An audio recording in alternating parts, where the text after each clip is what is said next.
by Mark Kleinman, City Editor. Directors of Toys R Us's British chain are preparing to appoint administrators early next week in a move that will threaten more than 3,000 jobs on an already troubled high street. Sky News has learnt that bosses from the ailing chain met officials from the Pension Protection Fund (PPF) on Friday to notify them of the impending move amid fading hopes of a rescue deal. Toys R Us UK has been engaged in a frantic search for a buyer for the last month following weak Christmas trading, which has left it with little hope of paying a £15 million VAT bill due on Tuesday.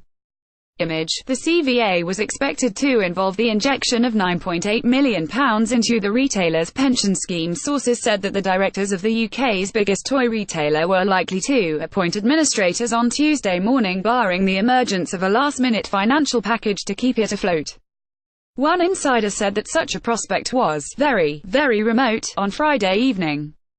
Moorfields, a corporate recovery specialist which worked on the administration of the DVD rental chain Blockbuster 5 years ago, is said to have been put on standby to oversee Toys R Us's potential insolvency.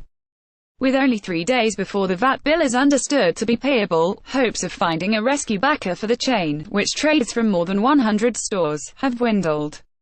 Alteri Investors, an acquirer of distressed retailers, and Hilco Capital, which salvaged the chain HMV in 2013, have both held talks with Toys R Us UK in the last fortnight but have balked at the complexity of a deal. Image. Toys R Us has been looking for a buyer in the UK. The prospect of Toys R Us collapsing comes almost exactly 2 months after the chain appeared to have salvaged its future by winning support from creditors, including the PPF, for a deal to slash its rent bill and close dozens of loss-making stores. That company voluntary arrangement (CVA) plan was overseen by advisors at Alvarez.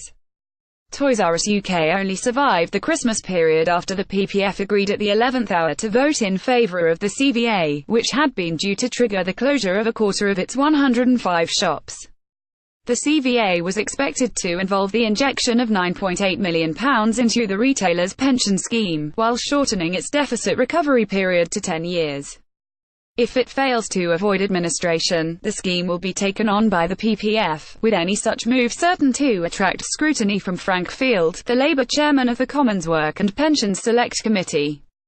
Image. The firm's VAT bill is due to be paid by Tuesday. The entire European operations of Toys R Us are also on the market, encompassing 236 stores outside the UK in 10 countries including Austria, France, Germany and Spain. In the US, where Toys R Us filed for bankruptcy protection last year, plans emerged this week for the closure of a further 200 of its stores, according to the Wall Street Journal. Toys R Us UK is far from the only British retailer experiencing an existential crisis. Maplin, the electricals chain, is racing to find a buyer and avoid administration, while New Look and House of Fraser are among the retailers seeking financial support from landlords and other creditors. Toys R Us UK and the PPF declined to comment on Friday.